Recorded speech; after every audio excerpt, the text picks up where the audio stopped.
તેને ધોઈને ચાંપી દીધી છે. બધું શાક મિક્સ મારીને ધોઈ લીધું છે. હવે એને હું બાફા મૂકી દઈશ.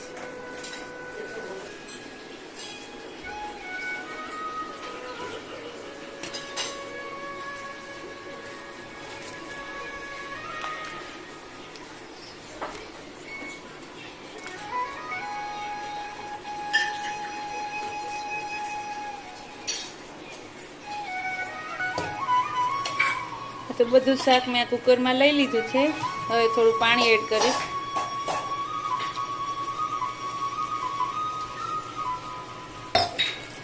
બહુ વધારે પાણી નથી લેવાનું.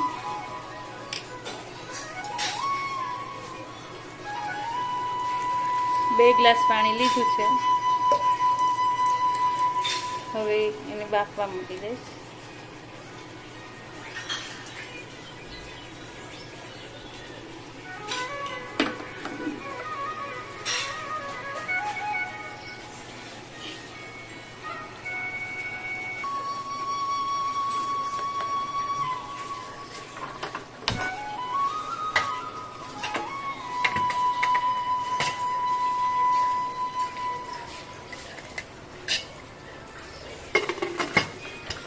વિડીયો ખૂબ મોટો થઈ જાય એટલે બધું શાકભાજી મેં બતાવ્યું નથી, મિક્સ કરીને બતાવ્યું છે.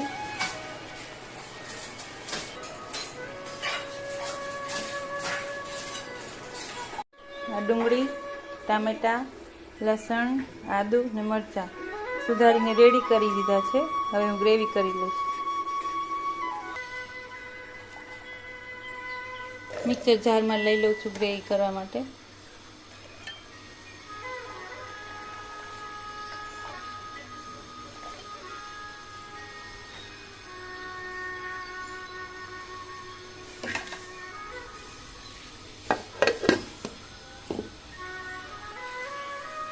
ગ્રેવી તૈયાર થઈ ગઈ છે. તો ફ્રેન્ડ્સ, આવી રીતે બધી ગ્રેવી બની ગઈ છે, જે મેં એક બાઉલમાં લઈ લીધી છે.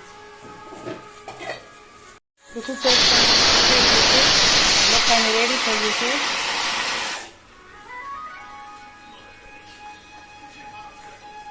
તો ગેસ બંધ કરી દઈશ.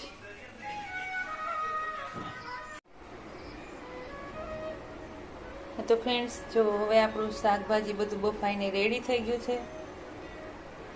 હવે આમાં થોડું એક્સ્ટ્રા પાણી છે, જે હું બહાર લઈ લઈશ.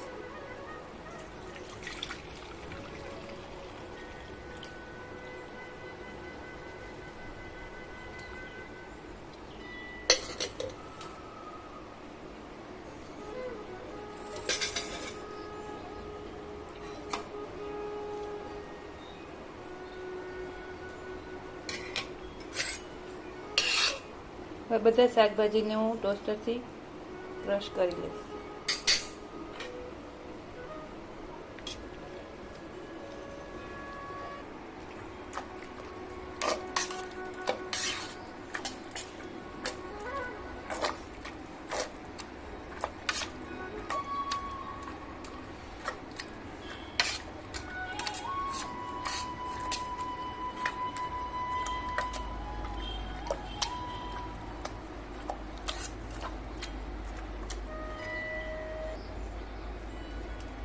તો ફ્રેન્ડ્સ, આપણું શાકભાજી બધું ક્રશ થઈ ગયું છે. અને આ લીલા વટાણા જે મેં અલગથી બાફીને રેડી રાખ્યા છે, જેનાથી આખા નાખીએ તો સરસ દેખાય.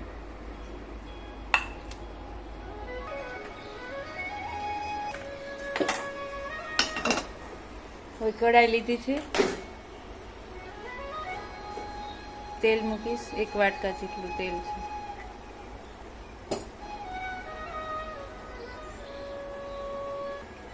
હા, તો ફ્રેન્ડ્સ, આપણું તેલ ગરમ થઈ ગયું છે.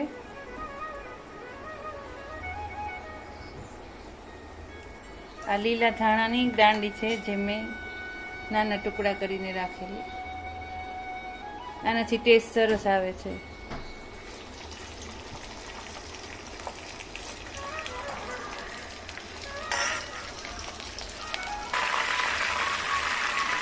થોડી હળદર લીધી છે. હિંગ લીધી છે થોડી.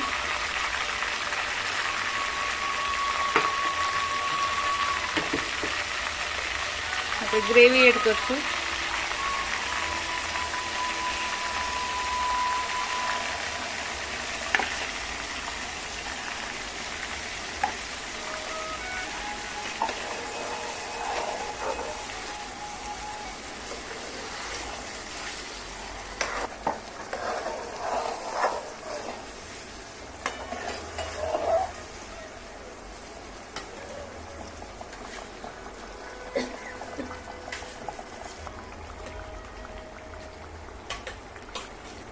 હળદર લઈશું,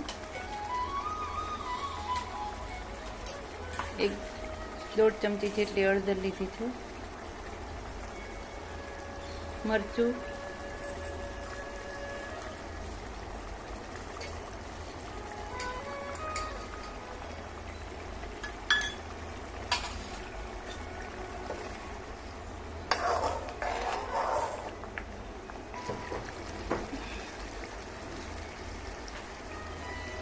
મીઠું લેશું,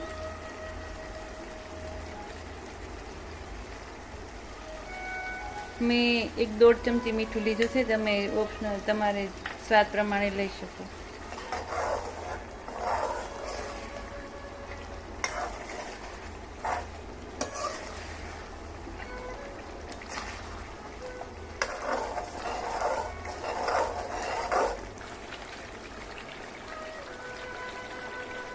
આ રીતે ગ્રેવીને થવા દેવાની છે.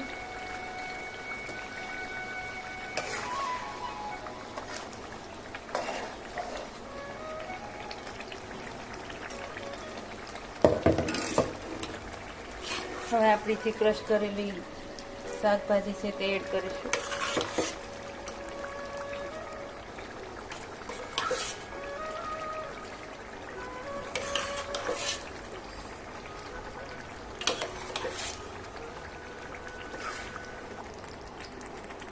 એવરેસ્ટનો પાઉંભાજી મસાલો છે.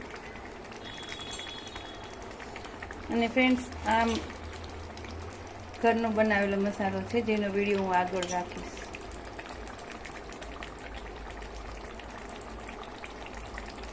આ મસાલો બધી વસ્તુમાં યુઝ કરી શકાય.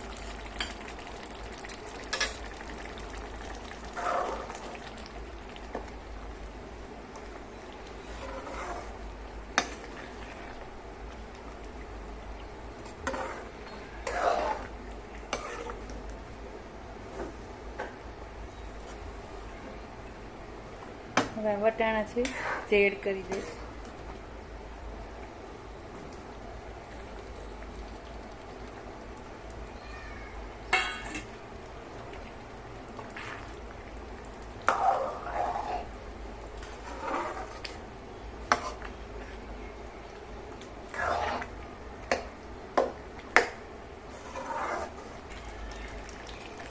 તો ફ્રેન્ડ્સ, હવે આપણી ભાજી બનીને રેડી છે. હવે એમાં થોડા ધાણા ભાજી એડ કરીશું.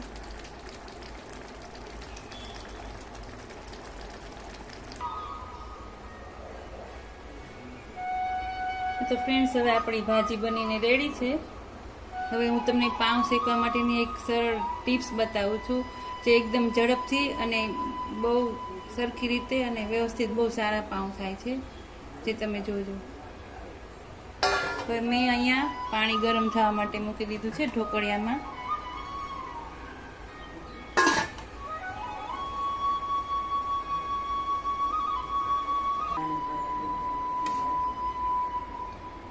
હા ફ્રેન્ડ્સ, હવે હું આ પાવને બટર લગાવી દઉં છું.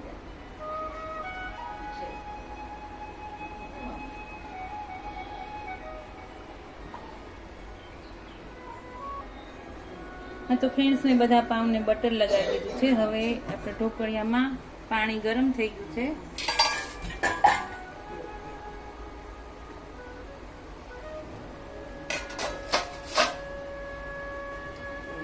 ફ્રેન્ડ્સ, આનાથી પાઉં છે ને એકદમ ગરમ થઈ જાય ને મસ્ત સોફ્ટ એકદમ બની જશે. તમે એકવાર ટ્રાય કરજો. આવી રીતે બધા પાઉં રાખી દેવાના છે.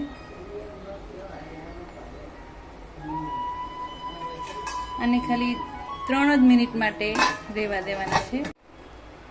તો ફ્રેન્ડ્સ, ઘરે પાર્ટી હોય, કોઈ ગેસ્ટ આવેલા હોય ત્યારે તમે આ રીતના પાઉં શેકો તો ખૂબ સરળતા રહેશે. તો ફ્રેન્ડ્સ તૈયાર છે આપણા પાઉંભાજી. જો તમને વિડીયો ગમ્યો જ હોય તો લાઈક કરજો, શેર કરજો ને સબસ્ક્રાઈબ કરજો. બધાને જય શ્રી કૃષ્ણ.